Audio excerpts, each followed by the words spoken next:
Dear students, आज हम इस वीडियो में डिस्कस करेंगे क्लासिफिकेशन ऑफ फंक्शंस। फंक्शन को मैपिंग के ऊपर बेस्ड कैसे क्लासीफाई किया जाता है, उनकी डोमेन, को डोमेन के एलिमेंट्स आपस में एक दूसरे के साथ किस तरह से रिलेटेड हैं, उसको देखकर हम फंक्शन को क्लासीफाई करते हैं। और वो क्लासिफिकेशंस क्या है हमारी?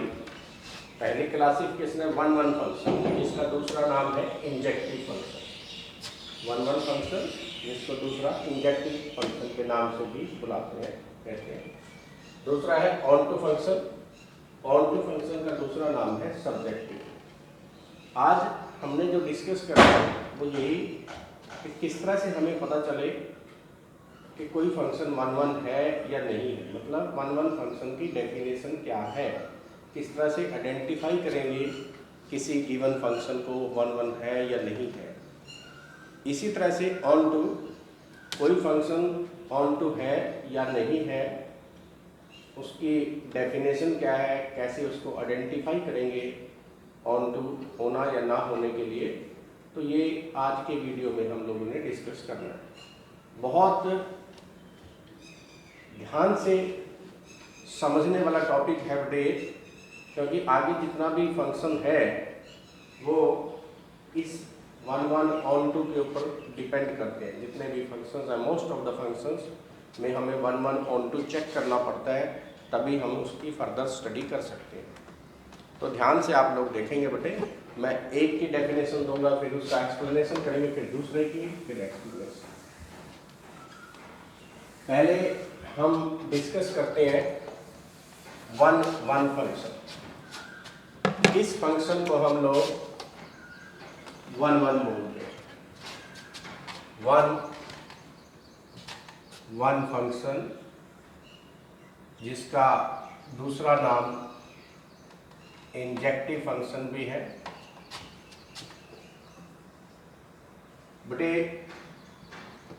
इस सारे को समझने के लिए जो लास्ट लेक्चर में हमने स्टडी किया था, एक्सप्लेन किया था कि फंक्शन क्या होता है, क्या उसकी डोमेन होती है, क्या उसकी को डोमेन होती है, क्या उसकी रेंज होती है, वो चारों चीज़ों के बारे में आप लोगों को पता होना चाहिए। अगर मैं आप लोगों को एक बार उसको थोड़ा स्पीड से बताऊं तो आप लोग देखिए, हमने ऐसे लिखा था शायद, f is a function from a to b। a जो सेट होता था इसको बोलते थे डोमेन, डोमेन ऑफ फंक्शन।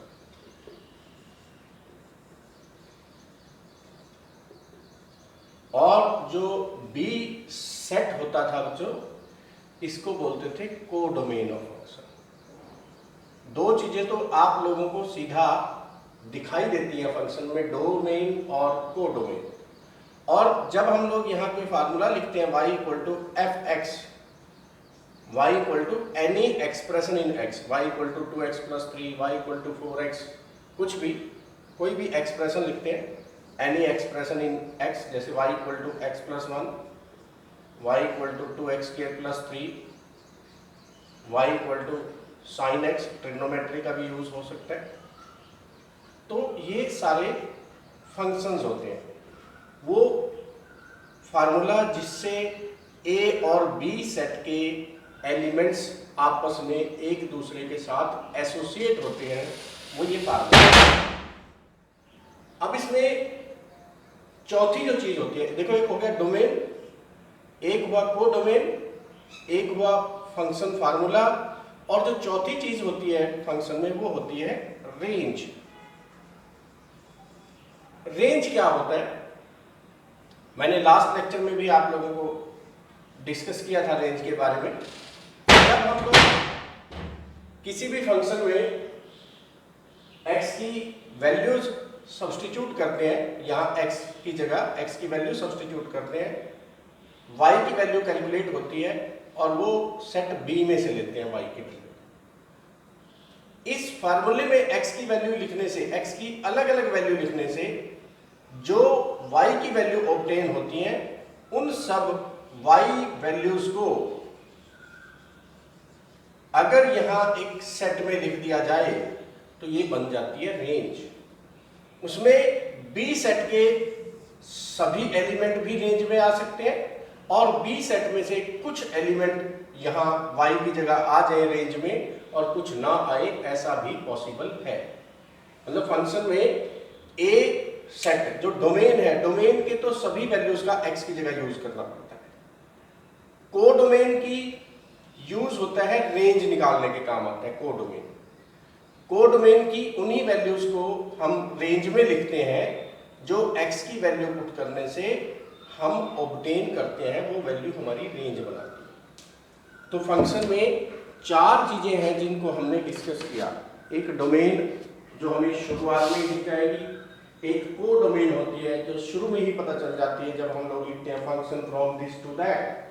तीसरा ये फंक्शन फार्मूला, जो भी एक्सप्रेशन यहाँ पे लिखा होता है फंक्शन को लिखने के लिए, ये फार्मूला और भी तरीके से लिख सकते हैं फंक्शन को, बट आप मैक्सिमम जो क्वेश्चन देखेंगे वो फार्मूले की हेल्प से लिखेंगे। एक तरफ होगा y या f(x) भी हो सकता है equal to some expression in x।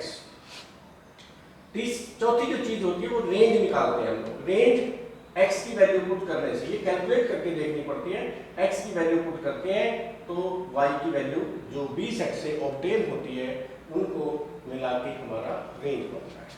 अगर किसी फंक्शन का हमें डोमेन पता हो, कोडोमेन पता हो, उसकी रेंज पता हो, उन सब को देख के हम फंक्शन की क्लासिफिकेशन करते हैं कि फंक्शन 1 1 है या नहीं है, मैनी वन है या नहीं है, ऑन टू है या नहीं है, इन टू है या नहीं है।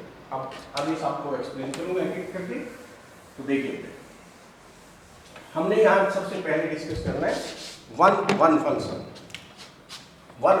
पहले उसकी मैं डेफिनेशन लिखूंगा कि if f is a function from a to b, यहां a और b सेट नॉन एम्प्टी होंगे। f is a function from a to b such that different elements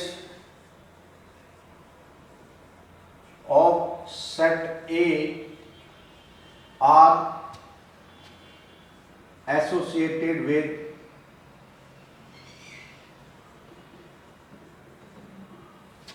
different element of set B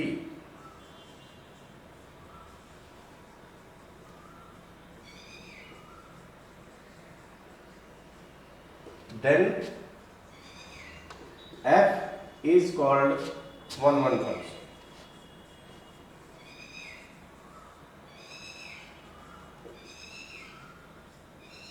Otherwise it is on to, otherwise it is manual. Manual को अलग से define करने की जरूरत नहीं है, 1 1 की डेफिनेशन से ही उसकी डेफिनेशन क्लियर हो जाती है। मैंने क्या कहा बेटे कि अगर a और b दो सेट हैं और हमारे पास एक ऐसा फंक्शन लिखा हो जिसमें हम जब x की अलग अलग वैल्यू लिखते चले जाएं तो y की वैल्यू भी अलग अलग निकलती चली आए। जैसे x को पहले पुट किया, y ऑब्टेन किया, फिर x की नेक्स्ट वैल्यू पुट की तो y की भी पहली वैल्यू से डिफरेंट वैल्यू आई। x की next value third value put करो, y की जो थर्ड वैल्यू आई वो पहले दोनों से डिफरेंट आए। इस तरह से अगर x को डिफरेंट लिखते चले जाओ, y की भी डिफरेंट वैल्यूज आती रहें, तो ऐसे फंक्शन को हम लोग 1 1 फंक्शन बोलते हैं। अब एक एग्जांपल देखते हैं अपने। मैं 2-3 एग्जांपल यहाँ पे लिखता हूँ, इनमें से एक दो 1 1 का होगा और एक दो मैनी वन का एग्जांपल होगा। सपोज ए सेट है हमारा 1 2 3 4 और बी सेट है ए बी सी डी, और f एक फंक्शन है from a to b given by यहाँ ए लिखिए, यहाँ बी लिख लीजिए, यहाँ ए की एंट्रीज लिखो, ए में जो एंट्रीज है, बी की एंट्रीज लिखो, और यहाँ एफ से कनेक्ट कर दो। F is a function from set A to set B, means set A की वैल्यू को सेट बी की वैल्यू के साथ मैप करके लिखना है। मान लीजिए 1 की मैपिंग ए के साथ है, 2 की मैपिंग बी के साथ हो, 3 की मैपिंग सी के साथ हो, 4 की मैपिंग डी के साथ। देखिए बेटे 1 मैप हुआ ए के साथ, मतलब 1 एसोसिएट हुआ ए के साथ। जब हमने 2 की एसोसिएशन देखी, वो 2 की एसोसिएशन उससे डिफरेंट एलिमेंट के साथ है, ए के साथ नहीं है, डिफरेंट के साथ है। एक्स की वैल्यू डिफरेंट 1 से डिफरेंट हुई, तो वाई की वैल्यू भी ए से डिफरेंट होगी, डिफरेंट। फिर नेक्स्ट वैल्यू एक्स की हमने सब्स्टिट्यूट की, वाई की एक और डिफरेंट वैल्यू आई पहली दोनों से। एक्स को फिर नेक्स्ट पुट किया तो एक और नई वैल्यू हमने वाई की ऑब्टेन की। व्हाट इट मींस कि हमने एक्स की अलग अलग वैल्यू सब्स्टिट्यूट की और वाई की वैल्यूज भी हमारे पास अलग अलग ऑब्टेन हुई। तो जब भी कोई ऐसा एग्जांपल हमारे पास लिखा हो, ऐसा कोई फंक्शन लिखा हो जिसमें हम लोग एक्स की जगह अलग अलग वैल्यू लिखते चले जाए, वाई की वैल्यू भी अलग अलग ऑब्टेन हो, ऐसे फंक्शन को बोलते हैं 1 1। This is 1 1 function. ये बेटे 1 1 फंक्शन का एक एग्जांपल। एक और एग्जांपल मैं लिखता हूं, ए आपका सेट है, सपोज 1 2 3 4 ही लिख लेते हैं, और बी सेट है आप लोगों का 5 6 7 8 9, और एफ कोई फंक्शन हो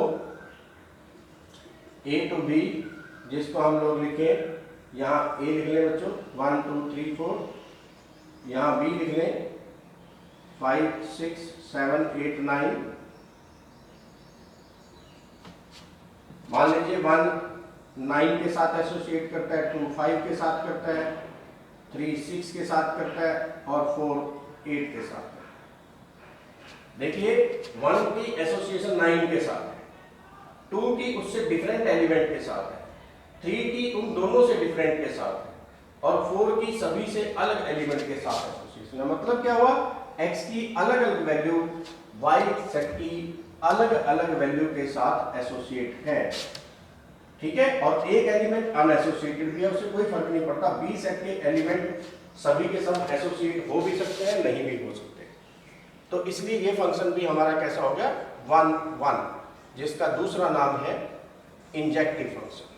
अब एक एग्जांपल मैं आप लोगों को इस वाले फंक्शन को हटा के चलो यहाँ दे देता हूँ, जिसमें फंक्शन 1 1 ना हो, मैनी वन हो। क्योंकि जो फंक्शन 1 1 नहीं होगा वो सीधा मैनी वन होगा। जैसे एक एग्जांपल, ए सेट आप लोगों का है 1 2 3 4, और बी सेट है suppose A B C D, और एफ फंक्शन लिखा हो बच्चों ऐसे 1 2 3 4, और ये ए बी सी डी। 1 की एसोसिएशन एक के साथ हो, और 2 की भी मान लो उसी एलिमेंट के साथ एसोसिएशन हो जिसके साथ 1 की है। मतलब दो एक्स की अलग अलग वैल्यू है जिनकी एसोसिएशन बी सेट में सेम एलिमेंट से है। तो ये फंक्शन बच्चों मैनी वन हो जाएगा। जैसे इसके नाम से ही पता है 1 1 नहीं है, क्योंकि 1 वैल्यू 1 के साथ नहीं जुड़ी। इसमें many values of set A are associated with a single value of set B. Due to this reason this function is many one. आप लोगों ने इसको अच्छी तरह से देख लेना है कि मैनी वन में क्या होता है। ए सेट की कुछ ऐसी वैल्यूज हमें मिल जाती हैं जो बी सेट की एक सिंगल वैल्यू से एसोसिएट करते हैं। जैसे इसमें ए सेट की 2 वैल्यूज है, 1 वो भी एसोसिएट करती है ए से, 2 वो भी एसोसिएट करती है ए से। अब बेटे ये फंक्शन मैंने आप लोगों को यहाँ एरो डायग्राम बना के एरो की हेल्प से शो किया। इस फंक्शन को जैसे मान लो हम लोग इस फंक्शन को लिखना चाहें, इस फंक्शन को एक और तरीके से भी लिख सकते हैं। ऐसे लिख लें f इक्वल टू 1 a के साथ पेयर बनाता है तो 1 a, ये प्री इमेज है, ये इमेज है। फिर 2 a 3C 4D। ज्यादातर आप लोगों को क्वेश्चन बुक में ऐसे लिख के मिलेंगे। वो समझाने के लिए तो एरो डायग्राम बहुत अच्छा लगता है, बट जब सेट बहुत बड़ा हो गई तो स्पेस कम रह जाता है बोर्ड पे। तो आप लोगों ने यहाँ देखना है 1A के साथ एसोसिएटेड, ये 1A के साथ एसोसिएटेड विच मीन्स 1A के साथ पेयर बनाता है, मतलब एलिमेंट 1A के साथ एसोसिएटेड है, 2 भी A के साथ एसोसिएटेड है, 3C के साथ एसोसिएटेड है, 4D के साथ एसोसिएटेड है। राइट बच्चों, इस तरह से देखिए यहाँ 1 की एसोसिएशन भी A के साथ है और 2 की एसोसिएशन भी A के साथ है। दो X की अलग अलग वैल्यू A की सेट के साथ, A की B सेट की A की वैल्यू के साथ एसोसिएट है। Due to this function is many one. अब आगे देखते हैं बेटे दूसरी कैटेगरी का फंक्शन। दूसरा है onto function. Onto function का दूसरा नाम सब्जेक्टिव फंक्शन भी होता है।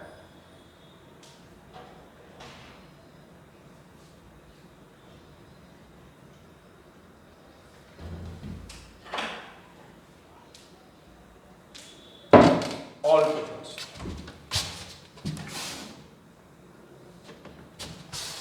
ऑन टू फंक्शन जिसका दूसरा नाम है surjective function.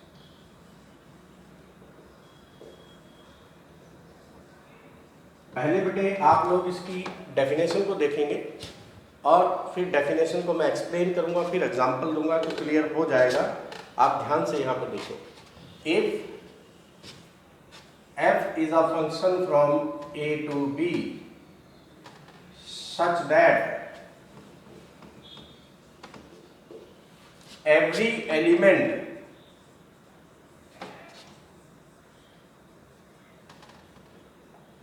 of set B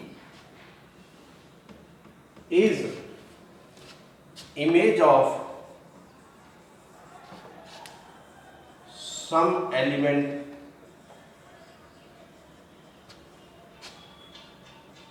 or elements of set A,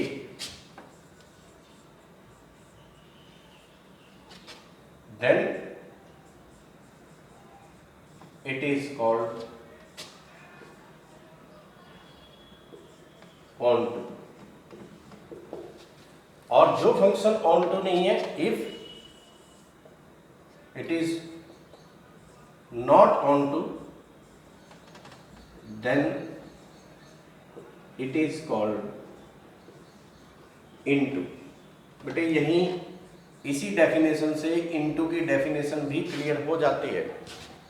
दोबारा सुनिए, यहाँ पे एक फंक्शन है f a to b such that every element of set B।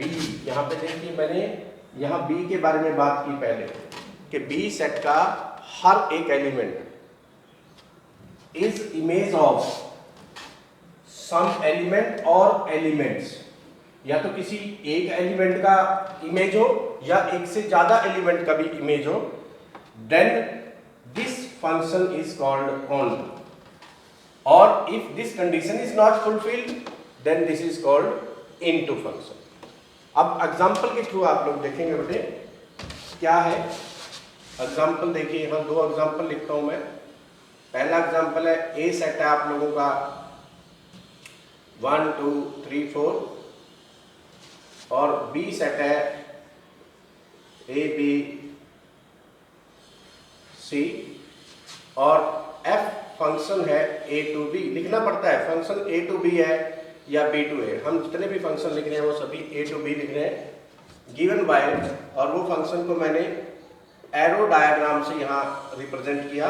1 2 3 4 इसके ए सेट है, यहाँ बी सेट को लिखा बेटे ए बी सी, और यहाँ लिख दिया बीच में फंक्शन, मतलब सेट ए और सेट बी के बीच एक फंक्शन की हेल्प से इनके एलिमेंट आपस में कनेक्टेड है।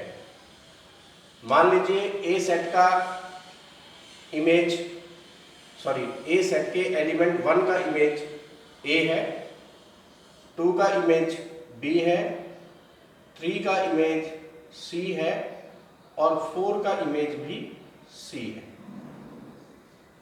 अब जब किसी फंक्शन को ऑन टू चेक करना हो तो आप लोग पहले बी सेट को देखें।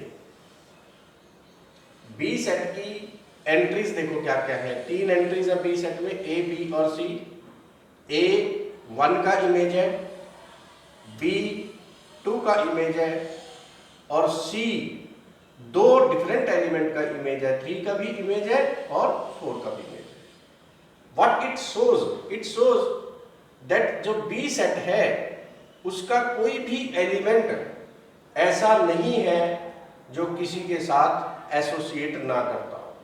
मतलब क्या हुआ कि बी सेट का every element is image of some element of set A. B set का हर एक एलिमेंट देखो ए सेट के किसी ना किसी एलिमेंट के साथ एसोसिएट करता हो तो then the function is said to be, then it is onto function. आप लोगों को उम्मीद है पता चल गया होगा क्या होता है ऑन टू। ऑन टू में आप लोगों ने कौन से सेट को देखना है बेटे? बी को।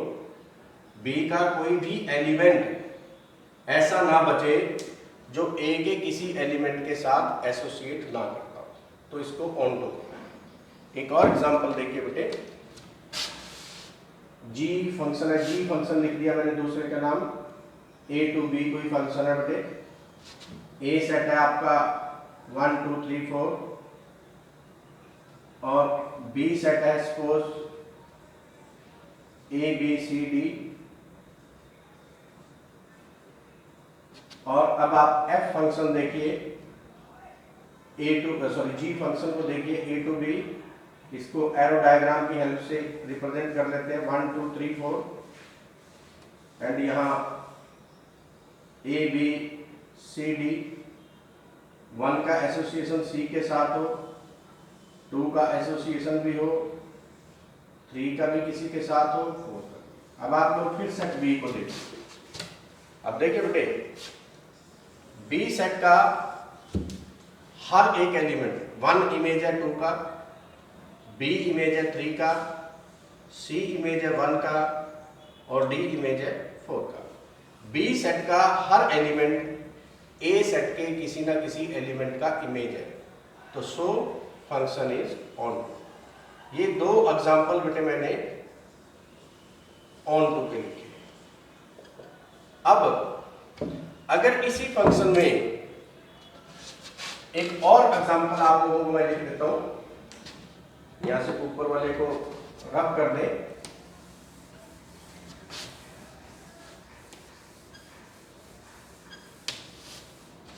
मान लीजिए ऊपर एक फंक्शन हम लोग ए टू बी लिखें।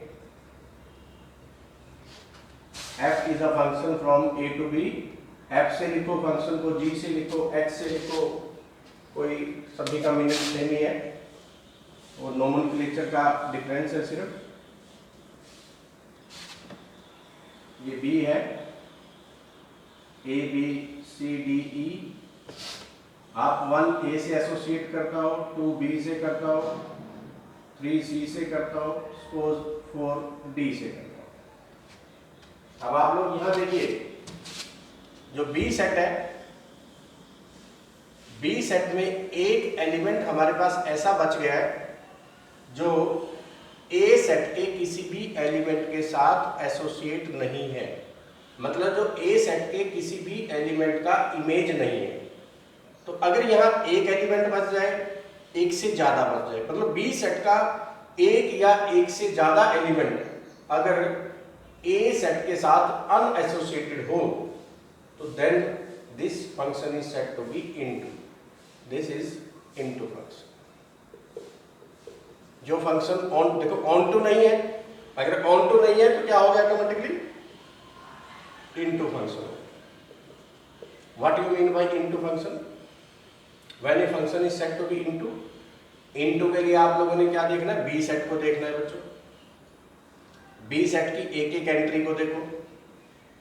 अगर बी सेट की हर एंट्री किसी ना किसी एलिमेंट का इमेज हो, तो जैसे इसमें बी सेट की हर एक एंट्री इमेज है, 1 का, 2 का, 3, 4 किसी भी एलिमेंट का, तो ये ऑन टू है। और अगर बी सेट की एक भी एंट्री ऐसी बच जाती है जो किसी भी एलिमेंट का इमेज ना हो, एक बच जाए, एक से ज्यादा बच जाए, तो इसको बोलते हैं इनटू फंक्शन। एक और तरीका भी है बेटे इनटू ऑन टू चेक करने का। देखिए इस फंक्शन में डोमेन क्या है, जी फंक्शन की डोमेन क्या है, डोमेन है इसकी 1 2 3 4। फिर इसकी कोडोमेन और रेंज लिखो, कोडोमेन और रेंज। कोडोमेन कितनी है बच्चों इसकी, ए बी सी डी, और इसकी रेंज कितनी है, रेंज भी बच्चों इसकी ए बी सी डी के बराबर। अब देखिए आप लोगों की इस फंक्शन में कोडोमेन तो बी सेट होता है पूरा, और रेंज वो वैल्यूज होती हैं जो ए की वैल्यू के साथ एसोसिएटेड है, चारों की चार एसोसिएटेड है। तो codomain A B C D, range भी A B C D, codomain और रेंज दोनों सेम है, सेम सेट के बराबर है, तो therefore the function is onto. मतलब जिस फंक्शन की कोडोमेन और रेंज इक्वल हो जाए, कोडोमेन इक्वल टू रेंज हो जाए, तो वो फंक्शन ऑन टू होता है। मतलब अगर आप लोग किसी फंक्शन की रेंज कैलकुलेट कर लें, कोडोमेन आप लोगों को पहले से पता होगी, तो फिर आप उस रेंज को चेक करें क्या वो रेंज कोडोमेन के इक्वल है। इफ यस, तो you can declare the function is onto. अब ऊपर वाले फंक्शन में देखिए जिसको हमने इनटू लिखा था, इसकी कोडोमेन लिखिए, कोडोमेन। कोडोमेन क्या होगा, ये पूरा set B set, A B C D E, और इसकी रेंज देखिए बेटे, रेंज क्या है इसकी, वो एलिमेंट जो किसी भी ए सेट के एलिमेंट के साथ मिलके इमेज बनाता है, जिनसे वो चार एलिमेंट है ए बी सी डी। अब आप लोग देखिए इसकी range A B C D है और codomain A B C D E तक है, तो range is not equal to codomain, and due to this reason this function is into. Onto check करने का दूसरा तरीका क्या है कि आप किसी भी फंक्शन की रेंज निकालें, कोडोमेन क्वेश्चन में गिवन होती है, अगर रेंज कोडोमेन के इक्वल आ जाए तो डिक्लेयर कर सकते हो function is onto. But अगर रेंज कोडोमेन के इक्वल ना हो तो इट इज इनटू। राइट बच्चों, तो ये था हमारा classification of function on the basis of mappings के एलिमेंट्स, डोमेन और कोडोमेन के एलिमेंट्स आपस में एक दूसरे से किस तरह से रिलेटेड है, उनके बेसिस पे हमने क्लासीफाई किया। अगर मैं इस सारे को ब्रीफली बोलता हूँ तो बेटे हमने जो 1-1 फंक्शन डिस्कस किया उसमें मैंने क्या बताया कि ए सेट का हर एलिमेंट बी सेट के अलग अलग एलिमेंट के साथ एसोसिएट करता हो तो फंक्शन को बोलते हैं 1-1। 1 का कनेक्शन 1 के साथ, अगले का डिफरेंट के साथ, नेक्स्ट का डिफरेंट के साथ। राइट, ये 1-1 फंक्शन की आपकी डेफिनेशन। मतलब x की अलग अलग वैल्यू लिखो तो y की भी उनके साथ अलग अलग वैल्यूज के पेयर बनते हैं, और जिसमें x की मिनिमम 2 वैल्यूज ऐसी मिल जाए हमें जिनको फार्मूले में लिखने से, फंक्शन में लिखने से y की सेम वैल्यू आ जाए तो उसको बोलते हैं मैनी वन। नाम से ही पता चल रहा है कि x की मैनी वैल्यूज ऐसी हैं जिनको पुट करने से y की सेम वैल्यू मिलती है। फिर बेटे हमने डिस्कस किया onto function. Onto में मैंने क्या कहा कि ऑन टू में हमें बी सेट से देखना स्टार्ट करना है, तो पहले बी को देखना है, बी सेट को देखना है। अगर बी सेट का हर एलिमेंट ए सेट के किसी एलिमेंट के साथ पेयर बनाता हो, हमने बी सेट को देखा, एक एक एलिमेंट उसका चेक करते चले गए। अगर बी सेट का हर एलिमेंट ए सेट के किसी ना किसी एलिमेंट का इमेज हो तो हम कहेंगे फंक्शन इज ऑन टू। और इनटू क्या होता है? अगर कोई ऐसा फंक्शन हो जिसमें बी सेट का कोई एक या एक से ज्यादा एलिमेंट हमें ऐसा मिल जाए जो ए सेट के किसी भी एलिमेंट के साथ एसोसिएट ना करता हो, तो ऐसे फंक्शन को हम लोग इनटू फंक्शन बोलते हैं। मैनी वन ऑन टू और दूसरा क्लासिफिकेशन हुआ इनटू। तो बेटे 4 क्लासिफिकेशन थी, इनके ऊपर बेस्ड बहुत सारे क्वेश्चंस हैं हमारे पास जिनको हमने डिस्कस करना है। पहले आप लोग इन क्लासिफिकेशन को अच्छे ढंग से समझ लें एक बार। 1-1 का मीनिंग क्या है, क्या होता है 1-1, मैनी वन क्या होता है, ऑन टू क्या फंक्शन होता है और इनटू क्या होता है। उम्मीद है इस वीडियो से आप लोगों की इन चारों क्लासिफिकेशंस का आइडेंटिफिकेशन आपको पता चल जाएगा। ठीक है बच्चे, अच्छे से वीडियो देखें। धन्यवाद।